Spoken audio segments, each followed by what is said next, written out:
dalu sedulur-sedulur sadoyo kita ketemu malih ingkang saluran Joseph Paulusang. Tema kita bengi iki tiang Jawi sing meh pupus saking pasuryan bumi. Ingkang mriki senior kula Mbah Sutrimo. Ya, boleh informasi sebentar Pak. Sugeng dalu Mbah Sutrimo. Oke, terima kasih teman-teman semuanya buat selalu memviralkan dan selalu menyuarakan suara rakyat jelata. Nah, tema kita nggak kalah menarik malam ini, yaitu orang Jawa nyaris punah dari muka bumi. Budaya Jawanya memang sudah tersingkirkan, mulai tersingkirkan ya. Bahkan saya dengar ya, sekarang ini bahasa Jawa sudah mulai ditiadakan di beberapa sekolah.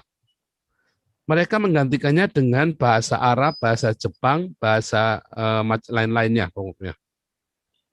Sudah mau digantikan katanya karena sudah tidak ini lagi. Jadi kalau udah mulai SMA sudah nggak ada. Saya kaget waktu di Belanda ini tadi saya lupa ya. Saya mau hubungi teman saya udah nggak keburu tadi. Orang-orang Belanda ini banyak yang bisa bahasa Jawa kromo ya.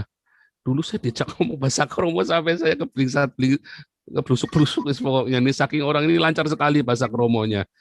Luar biasa sekali. Tadi saya minta tolong Pak Yus, tapi memang karena terlalu mendadak tadi Pak Yus ya, minta maaf tadi jadi merepotkan. Nah, hadir bersama dengan kita ada Mbah Sutrimo, budayawan Jawa.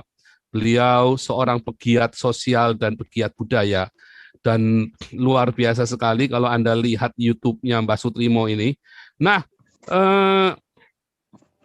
saya lagi mau cerita, ada beberapa penelitian yang mengatakan bahwa memang budaya Jawa itu punah. Dengan lenyapnya punahnya budaya Jawa ini, otomatis orang Jawa itu akan dianggap punah. Itu akan dianggap punah. Padahal ada sekitar 120 juta suku Jawa di Indonesia, statistically ya. Mereka sudah banyak yang sudah nggak bisa bahasa Jawa lagi. Ya, apalagi yang generasi anak saya. Kalau yang seusia masih 30 tahun ke atas, masih lah ya, masih karena sisa-sisa Orde Baru, zaman Orde Baru, budaya Jawa masih dipertahankan. Tetapi sebenarnya budaya Jawa itu mulai luruh itu zaman Islam masuk ya. Zaman kesultanan itu budaya Jawa makin luruh. Paling parah itu ya setelah reformasi 98.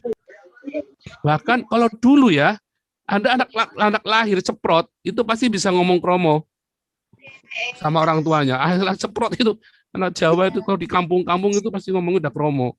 Kalau sekarang ngomongnya ngoko sama orang tuanya ngomongnya koe. Kalau dulu nggak boleh. Kalau dulu Anda lihat nganten Jawa itu cantik-cantik, ya. Sekarang nganten Jawa itu udah kayak kucing dalam karung. Malah Anda nggak bisa nebak tiba-tiba kawin ternyata laki-laki sama laki-laki sampai sukunya bingung lah. Kok kamu laki-laki ternyata. Nah, itu kan banyak kan sekarang ini kan. Dulu nggak ada. Saya ketahuan karena buka. Bagaimana budaya itu dilestarikan dan bagaimana budaya itu dihilangkan. Mbah Sutrimo, untuk cerita bagaimana perkembangan budaya Jawa saat ini dan bagaimana rekan-rekan Batimun nanti Anda akan terkejut ternyata yang banyak melestarikan budaya Jawa malah orang-orang Tionghoa. Silakan Mbak Sutrimo. Terima kasih Pak Paul dan semuanya. Nama saya Sutrimo Rekso Budoyo. Saya ketua umum Yayasan Raket Prasojo, sebuah lembaga pengkajian pelestarian dan pengembangan budaya Nusantara. Ini malam ini kami beserta beberapa pengurus dan anggota. Di samping kanan saya ini adalah Kang Mas Kiai Muhammad Musrifin, di organisasi kami sekretaris. Kami melestarikan dan mengkaji budaya Nusantara dari sisi keilmuan. Karena selama ini banyak yang penggiat budaya Jawa atau budaya Nusantara itu arahnya ke penghayat, arahnya ke seni. Tetapi yang bicara tentang keilmuan ini masih jarang. Atau barangkali kami belum menemukan selain kami. Bahkan kemarin kami berkenalan dengan orang katanya Javanologi, itu pun ketika kami ngobrol yang dibicarakan bukan logos ilmu pengetahuan tapi arahnya ke kawruh penghayat. Coba mengemban amanat Ki Hajar Dewantoro, bahwasanya Ki Hajar Dewantoro memberi amanat begini, untuk menghancurkan suatu bangsa tidak harus dengan kekuatan militer dan persenjataan canggih, hancurkanlah budayanya, hancurlah bangsa tersebut. Sehingga kalau luar biasa judul yang Pak Paul bawa ini tentunya bukan Jawa dalam arti ragawi. Seperti tadi Pak Paul bilang, secara statistik di Indonesia ini ada kurang lebih 120-an juta di Indonesia orang Jawa. Tetapi kalau seluruh dunia barangkali ada 200-an juta lebih. Oh ya, kalau kita Jawa yang di Suriname aja 40 juta itu. Nah, bisa 300 juta lebih. Jadi kalau bicara ragawi, ya tidak pernah. Tetapi ketika bicara Jawa dalam arti esensi, ini yang menjadi keprihatinan kita. Nah, sebelum saya berbicara panjang, saya ingin mencoba, kalau Pak Paul atau yang pernah melihat YouTube kita dengan judul What is Java, barangkali akan mengerti apa yang dimaksud kita Jawa. Ketika kita bicara Jawa, itu kan ada 3 hal besar. Yang pertama adalah spirit of Java, jiwa Jawa. Yang kedua adalah Javanese culture. Javanese culture dipilih menjadi 5 hal besar. Yang pertama adalah bahasa dan sastra, yang kedua adalah adat dan tradisi, yang ketiga seni budaya, yang keempat adalah falsafah dan spiritual, yang keempat falsafah dan yang kelima adalah spiritual. Nah, ketika bicara Jawa dari esensi, sebenarnya Jawa tidak bicara sukuisme. Jawa maknanya bukan sukuisme, tetapi ada juga yang memaknai Jawa itu sukuisme atau yang Pak Paul sampaikan tadi manusianya. Tetapi ada juga yang memaknai Jawa itu dalam arti teritorial, pulau. Tetapi Jawa yang kita coba kembangkan, Jawa dalam artian spirit of Java dan 2 hal tadi, dasarnya apa? Contoh gini, barangkali Pak Paul waktu di Indonesia pernah dengar, oh wong Cina kok Jawa banget. Nah, itu. Secara esensi, loh, secara suku, loh ini suku Cina kok. Tapi orang Jawa mengatakan, loh wong Cina kok Jawa banget. Nah, yang dimaksud dengan Jawa di sini adalah Jawa secara value, secara nilai. Nilai-nilai kehidupan. Atau kadang-kadang kita juga dengar, oh bocah ki kok Jawa banget. Ini pun juga dalam arti value, dalam artian nilai. Nah, ketika orang bicara Jawa diartikan seperti itu, ada dasarnya. Jawa berarti sangat universal. Bagi orang yang mengetahui aksara Jawa, seperti Pak Paul bilang tadi katanya bisa nulis aksara Jawa. Berarti Pak Paul tahu ya, semua aksara Jawa itu dipangku untuk dapat konsonan itu kan mati. Ya. Kecuali aksara Ja dan Wa. Aksara Ja dan Wa itu dipangku tidak mati. Ini berarti apa? Siapapun kita, apapun suku kita, apapun agama kita, apapun kebangsaan kita, apapun jabatan kita, seberapa kaya kekayaan kita, tetapi kalau kita dipangku oleh situasi dan kondisi tadi mati, berarti kita belum Jawa. Itulah sebabnya luar biasa. Aksara Jawa itu dipangku mati kecuali aksara Ja dan Wa. Sehingga Jawa itu maknanya sangat universal. Sehingga sangat memungkinkan kok orang Kanada ini kok Jawa. Orang Jerman ini kok Jawa. Orang Belanda ini kok Jawa. Dari sisi value, nilai-nilai kehidupan. Secara real begini. Boleh saya pakai contoh Pak Paul? Boleh Pak. Sakit nih Pak. Saya jadikan contoh gini, Pak Paul ketika masih masih muda, masih sebelum lulus kuliah gitulah namanya, atau sebelum dapat jabatan atau jadi pendeta ya, Pak Paul ini orangnya baik sekali kepada orang, baik kepada selalu familiar, nolong orang ya. Tetapi ketika Pak Paul mendapatkan jabatan atau diangkat jadi pendeta, Pak Paul ini kalau nggak disapa nggak mau nyapa, nggak mau nolong orang. Berarti apa? Pak Paul ini dipangku mati. Iya, luar biasa. Jadi makna Jawa itu sangat universal. Jadi seluruh yang ikut acaranya Pak Paul ini bisa menjadi Jawa, walaupun bukan suku Jawa. Tetapi orang suku Jawa pun bisa menjadi tidak Jawa kalau perilakunya tidak Jawa, dipangku mati, dipangku oleh situasi dan kondisi. Saat ini banyak di antara kita kan semuanya mati. Entah itu dipangku jabatan, entah itu dipangku oleh harta benda, banyak yang mati. Termasuk tadi yang sempat dikabarkan ada oknum polisi yang mau menuntut nakes karena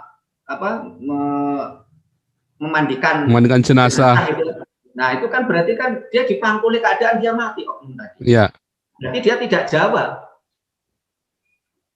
Nah, ini kan, kalau kita semua berpikir seperti ini, tentunya kita akan belajar bagaimana kita menjadi Jawa secara value kehidupan.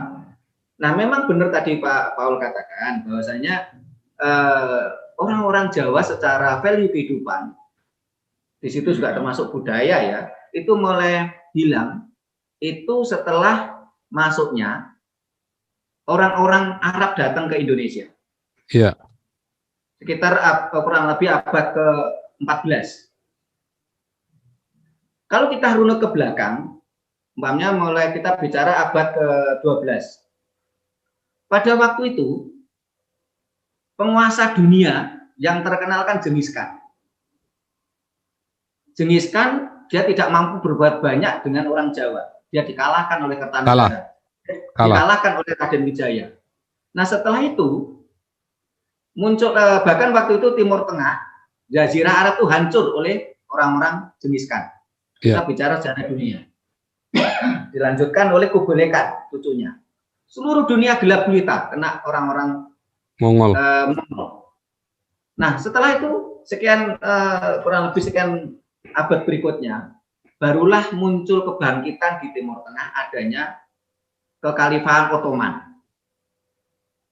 Nah, pada waktu itu yang menyaingi kekhalifahan Ottoman itu cuma Majapahit. Dalam sejarah Majapahit menguasai sepertiga dunia. Ini dari penelitiannya Prof. Yamin maupun profesor yang lainnya, banyak penelitian yang tentang Majapahit ini menguasai sepertiga dunia. Nah, setelah itu kekhalifahan Ottoman, Sultan Muhammad itu mengirimkan intelijennya ke Nusantara ini. Nah, intelijen tadi menggunakan agama. Karena memang orang Jawa itu sangat spiritualis sekali. Karena ketika bicara konsep ketuhanan, sebagai contoh gini, orang Jawa ketika menyebut Tuhannya itu adalah Hong. Hong itu dari aksara Jawa Ho dan Mo. Kalau di dalam Injil, barangkali Pak Paul lebih hafal, aku adalah Alfa dan Omega. Nah, ketika Nabi Isa itu kan 1 Masehi. Sementara orang Jawa mengenal konsep ketuhanan Hong itu 911 sebelum Masehi oleh Empu Hubayun. Jadi kita lebih dulu tahu tentang konsep ketuhanan. Kalau Tuhan itu adalah awal dan akhir. Hong, Ho dan Mo. Aku adalah Alfa dan Omega. Di dalam Islam awalun wal akhirun, alif lam mim. Kita lebih dulu tahu kok. Nah, sehingga intelijen dari Sultan Muhammad dari kekhalifahan Ottoman Turki ini masuk memakai agama. Tetapi orang-orang Sultan Muhammad ini tidak mampu masuk ke Jawa. Mereka datang mati, sampai akhirnya mereka membuat cerita tanah Nusantara, tanah Jawa ini akeh demite. Karena setiap mereka datang mati. Sampai ditumbali Syekh Subakir. Mereka membuat cerita hoak. Kalau Jawa tidak ada peradaban sebelum ditumbali Syekh Subakir. Mereka mengangkat supaya orang Jawa selalu memuja-muja orang Arab. Karena tanpa orang Arab, tanpa Syekh Subakir, tanah Jawa nggak bisa dihuni. Padahal secara faktual sampai detik ini masih megah. Bagaimana Borobudur abad ke-6, abad ke-7 sudah berdiri. Prambanan sudah berdiri. Sementara orang-orang Islam pertama datang ke sini itu dengan adanya makam Islam pertama, Siti Fatimah binti Maimun, itu abad ke-14, tahun 1300 sekian. Nah, akhirnya mereka mampu menguasai kita. Sampai akhirnya orang-orang Jawa yang masih pegang kuat value Jawa lari. Ada yang lari ke Tengger, ada yang lari ke Bali. Yang tidak mau masuk Islam. Sebenarnya itu kita tidak bisa menyalahkan agama Islam. Toh itu hanya politisasi saja. Saat ini pun juga ada yang politisasi agama Islam. Tetapi kan itu oknumnya, bukan agamanya. Karena pisau itu bisa untuk membunuh, tapi bisa untuk membantu kebutuhan manusia untuk masak. Yang salah adalah bangsa kita sendiri, orang-orang Jawa. Kenapa mau dibodohi? Kenapa mau ditipu? Sebenarnya Tuhan dan alam semesta itu sudah memberikan hukuman untuk orang Jawa. Apa itu bentuknya? Sebelum saya katakan pra Demak saja. Saya tidak bicara agama, tapi pra Kasultanan Demak. Sebelum Kasultanan Demak, Kasultanan pertama di Nusantara. Masa pemerintahan di Nusantara ini panjang-panjang. Majapahit itu 200 tahun masa pemerintahan. Singosari 100 tahun mampu menguasai Asia Tenggara. Sepertiga dunia dikuasai oleh Majapahit. Dinasti Isyana itu 400 tahun. Dinasti Sailendra dan Sanjaya juga kurang lebih 400 tahun masa pemerintahan. Mereka damai, makmur, sehingga mampu membuat peradaban. Buktinya candi-candi yang megah sampai sekarang masih bisa kita lihat. Tetapi setelah pasca Kasultanan Demak, bangsa ini dihukum oleh Tuhan, oleh alam semesta. Apa itu bentuknya? Masa pemerintahan Demak ini cuma 35 tahun. Pertama, Sultan Patah, Raden Patah. Setelah itu beliaunya meninggal, diganti oleh Adipati Unus. Adipati Unus terbunuh. Seharusnya yang menjadi penggantinya adalah Pangeran Surawiyoto. Tetapi Pangeran Surawiyoto ini dibunuh oleh Sunan Prawoto dan Sultan Hadiri. Dibunuhnya di sungai. Sehingga akhirnya beliau lebih dikenal dengan nama Pangeran Sedolepen. Padahal Pangeran Surawiyoto ini sebenarnya yang berhak menggantikan Raja Adipati Unus. Tetapi dibunuh oleh Sunan Prawoto sama Sultan Hadiri. Akhirnya yang menjadi raja adalah Sultan Trenggono, adik dari Sunan Prawoto, keluarga dari Sunan Prawoto. Yang jadi pemerintahan Demak cuma 35 tahun. Setelah itu Kasultanan Demak diboyong oleh Sultan Hadiwijoyo ke Pajang. Pajang masa pemerintahan cuma 18 tahun. Pada masa pemerintahan Sultan Hadiwijoyo ini, putra dari Pangeran Surawiyoto ingin mengambil alih, yaitu Aryo Penangsang. Tapi akhirnya dibunuh oleh Panembahan Senopati, putra angkat dari Sultan Hadiwijoyo. Nah, penulisan sejarah itu selalu ditulis sesuai selera pemenangnya. Sehingga akhirnya Pangeran Surawiyoto dan Aryo Penangsang yang sebenarnya pewaris sah pemerintahan itu menjadi tokoh antagonis. Karena yang menjadi raja adalah keturunan dari Sultan Hadiwijoyo, yaitu Panembahan Senopati, akhirnya menjadi Mataram Islam. Mataram Islam ini juga masa pemerintahannya pendek-pendek. Mataram Islam kurang lebih cuma 55 tahun. Yang terkenal pada waktu itu adalah Sultan Agung. Setelah itu pindah ke Pajang. Pajang pun juga tidak terlalu lama, tidak sampai 100 tahun. Hanya kisaran sekitar 55 tahun juga, nggak terlalu lama Pajang. Setelah itu dari Pajang dibawa ke Surakarta. Di Surakarta, masa pemerintahan cuma 12 tahun. Pada waktu Pakubuwono II, terjadilah perjanjian Giyanti atau Palian Nagari. Setelah perjanjian Giyanti, kita tidak lagi memiliki kerajaan yang berdaulat. Karena siapapun yang menjadi raja di Kasunanan Surakarta ataupun Kesultanan Yogyakarta, apalagi di Kadipaten Mangkunegaran ataupun Kadipaten Pakualam, ini tidak bisa kalau tidak awalnya seizin Gubernur Jenderal VOC di Batavia. Tapi dalam perjalanannya menjadi sangat rendah, hanya cukup seizin residen di Surakarta itu sendiri.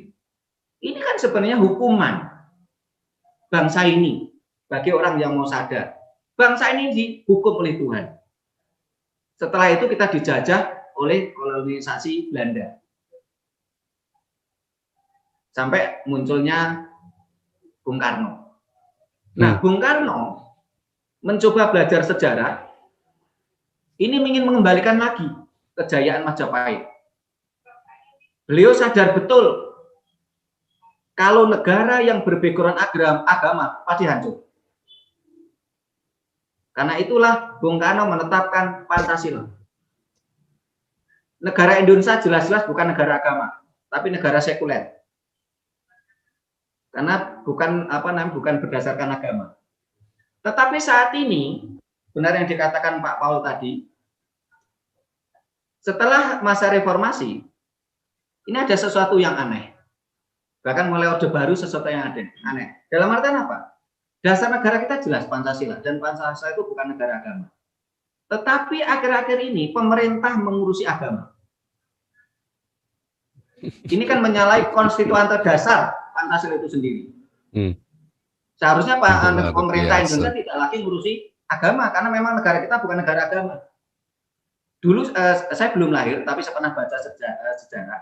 Pada masa Bung Karno, memang ada menteri agama. Tetapi menteri agama tidak ngurusi agama. Yang diurusi adalah umat beragama. Manusianya yang diurusi, karena manusianya adalah warga negara Indonesia. Tetapi akhir-akhir ini kan pemerintah ngurusi agama. Bahkan saat ini, saya sangat sedih, kalau NKRI itu kan bukan negara agama, negara Pancasila. Tentunya semua aparat negara NKRI tidak beragama. Kalau pribadinya boleh beragama. Nah, kita harus mampu membedakan kapan seseorang itu menjadi aparat negara, kapan dia selaku pribadi. Nah, saat ini banyak sekali aparat NKRI nggak mampu membedakan itu. Ketika dia berdinas, tetap membawa atribut agamanya. Pakai jilbab, pakai atribut agama lain, agama-agama lain. Ini kan sudah menyalahi konstituen terdasar kita sebenarnya. Kalau kita bicara negara Pancasila ini yang mirip yang kemarin disampaikan oleh Jenderal Junias tadi. Bangsa ini kalau kita bicara agama akan morat-marit. Sehingga harus bicaranya adalah kebangsaan, bicaranya adalah Pancasila. Menteri agama tetap, tapi yang diurusi bukan agamanya, tetapi umatnya, manusianya. Bahkan saya pernah membaca itu di setiap Pemda, Pemkab dan Pemkot di Indonesia itu menganggarkan untuk guru yang mengajarkan huruf Arab itu kisaran 8 sampai 15 miliar per tahun. Sementara pemerintah tersebut tidak pernah menganggarkan dana budaya Jawa untuk penggiat budaya. Luar biasa. Sehingga ketika saya kalkulasi, negara kita menghabiskan dana kurang lebih ratusan triliun, bahkan kurang lebih ada 300 triliun tiap tahun untuk pengembangan budaya-budaya asing. Tetapi untuk budaya sendiri tidak ada. Nah, yang dimaksud budaya asing itu ya westernisasi, maupun Arabisasi. Tetapi budaya sendiri nggak pernah disentuh sama sekali. Sehingga kalau dengan judulnya Pak Paul tadi udah pas, memang Jawa mulai punah di negeri ini. Kami aja kalau memakai pakaian-pakaian Jawa itu kadang-kadang Aneh. diledek. Iya, jadi aneh. Ditertawakan. Padahal dulu enggak, iya. Kita ditertawakan. Ini mau pentas di mana nih katanya? Kita mau karnaval di mana? Loh, kita sebagai tuan rumah seharusnya kan kita kuat dengan jati dirinya. Iya. Seharusnya tamu Dayo tadi yang ngikuti kita, bukan kita ngikuti Dayo. Iya, Dayo, betul. Dayo. Aduh, udah lama nggak dengar kata Dayo saya, Pak. Islam, Kristen, Katolik ini Dayo. Dayo. Harusnya mereka ngikuti kami, tuan rumah. Bukan kami dipaksa untuk ngikuti mereka. Iya. Luar biasa. Loh, kapan bangsa ini jadi tuan rumah yang baik dan bijaksana? Kalau menjadi tuan rumah yang baik sudah, Dayo-dayo dipersilakan, dihormati, diberi sajian. Tapi Dayonya kan seringkali kurang ajar. Petakilan. Malah kami tuan rumah dipaksa untuk mengikuti mereka. Ya mudah-mudahan lah ini kita menjadi tersadarkan, Bapak Paul. Oke, untuk termin pertama stop dulu supaya nanti seru, Pak. Ya.